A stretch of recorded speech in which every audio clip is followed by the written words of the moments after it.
Udan. I have already given the numbers during my opening speech also on how the numbers have doubled, in fact, from 2014 to 2024.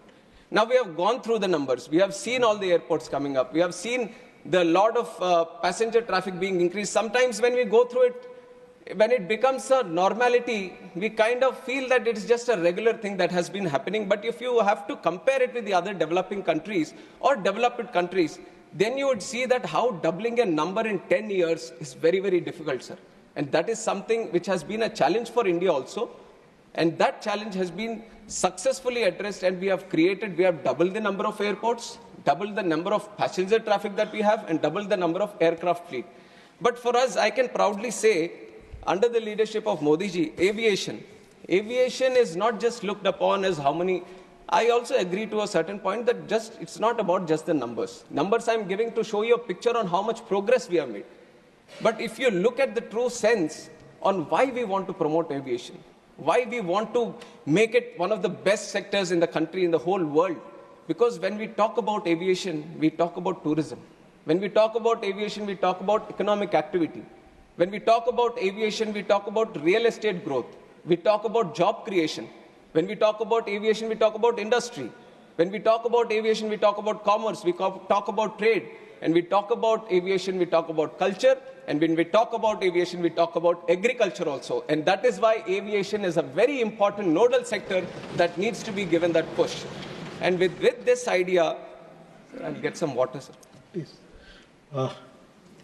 And it is with this idea that the whole aviation sector has been thoroughly, deeply understood on what the true potential India can have.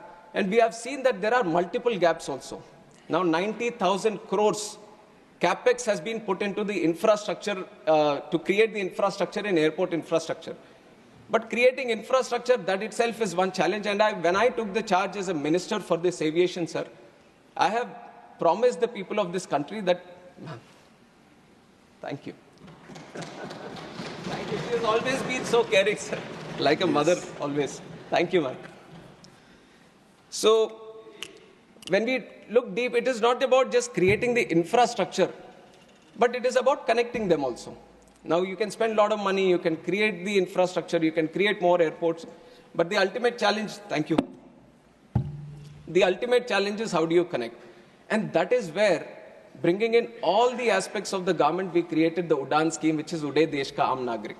Through the Udan scheme, the challenge of these airlines, because it is a market-driven industry, where they feel there might be a non-viability in running a route, the government has taken the responsibility a little bit on himself, and it has said that why don't we provide the viability gap funding? It was the first time that it has been done at such a large scale. And through the Udan scheme, now we have started 609 routes in the country in just 8 years span of time. Nowhere in the world you would have seen such a scheme, which has been run by the government itself, so that the non-viable routes, the airlines can come and start the routes and facilitating the routes. And we have operationalized 86 airports under Udan. And out of these 86 airports, 20 were underserved, but 66 airports were totally unserved. What I mean by unserved is that not a single flight was going to these airports. But that was a challenge the government has taken up. Now we have constructed the airports, but we have to start the airline connectivity also. And through the Udan scheme, we have given the viability gap funding, and we were able to run all these airports. We were giving them those connections, which was very, very required for the people of that state or of that region or of the airport. And we have operationalized 86. And we can proudly say that Udan has been a real success story of the Indian aviation, which are showcasing to the whole world under the leadership of Narendra Modi ji.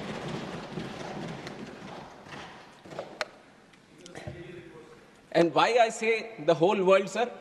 In fact, in September, we have had one conference also, Asia Pacific Ministerial Conference, where 41 countries were participating, and there were stakeholders from aviation across the globe also who were participating. And 29 countries have sent in the best of the people who represent aviation from their countries. And I have heard all of them speak in that conference, and they have proudly said, the real thing that we can pick up from India today is how it has improved the domestic connectivity within the country, and how it has launched the RCS Udan scheme, so that it could facilitate the regional aviation in a very big way. Because for them, most of the countries, sir, for them, the aviation becomes more of an international affair. How do you connect your country better to another country? But a lot of them couldn't crack the challenge of internal connectivity.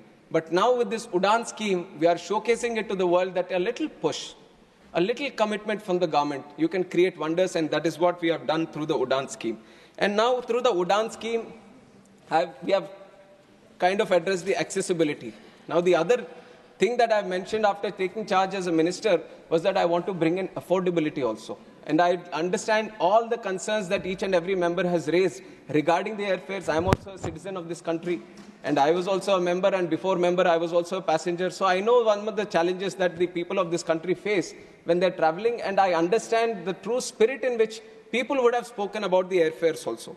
But you have to understand that airfares regulation is, this debate has been there for quite some time, sir, and internationally also the process that they follow is they keep the aviation air ticket mechanism as a very deregulated sector, because that is how the whole sector moves forward. That is how there is a win-win situation for everyone. The market plays its game and everyone gets facilitated in the process, and this is an international procedure.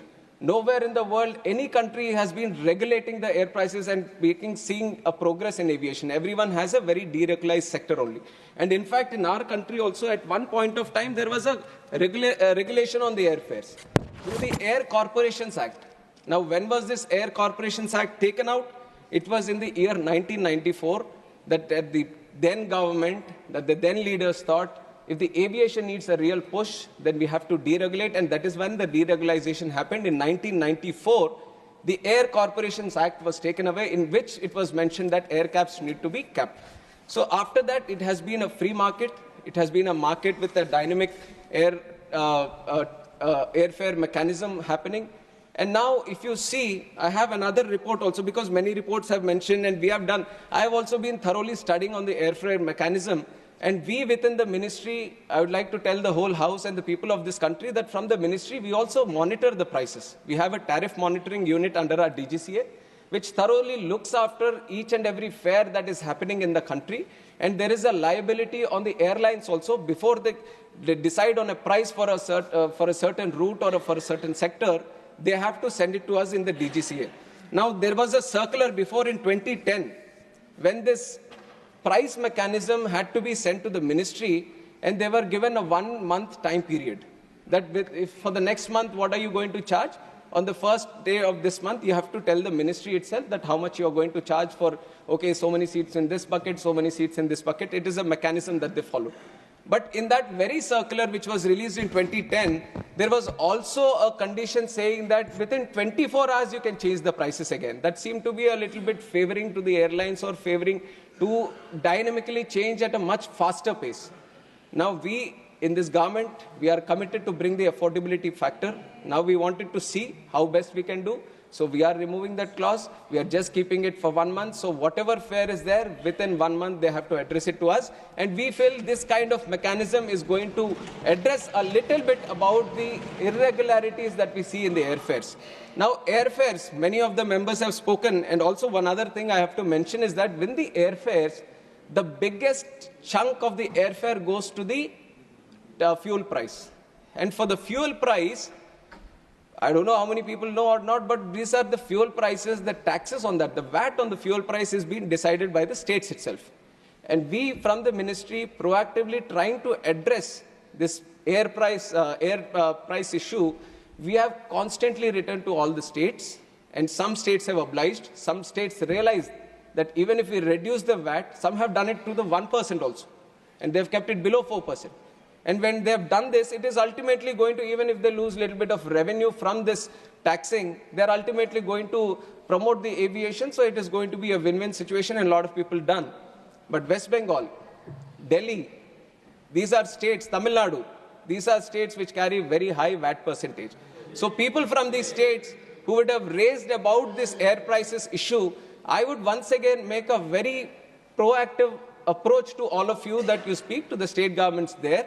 And if you can get the VAT reduced in that, that is going to reduce the price, because 45% of the price of the ticket is because of the fuel prices. So if you cut down on the VAT there, then definitely it is going to bring down the prices furthermore. So that is one request that I would want to make to all the MPs who represent the states, and they could speak to the state governments. And like I've said, the tariff monitoring unit is there. One key observation that we have found about this 24 hours, we want to change, we want to move into that direction. And we are comparing all the air prices of last year, previous year, because we also want to find a trend. Now, air prices, because it is a market-oriented system, whenever you see a festival, or whenever you see some kind of huge event happening in a certain region, or whenever there seems to be a huge inflow and outflow of passengers because of some activity that is happening there, then definitely the market seems to push it, the demand increases, and suddenly, because of the demand, the prices also try to creep up. So we have tried to observe, because in Lok Sabha, when I was presenting this bill, this issue has been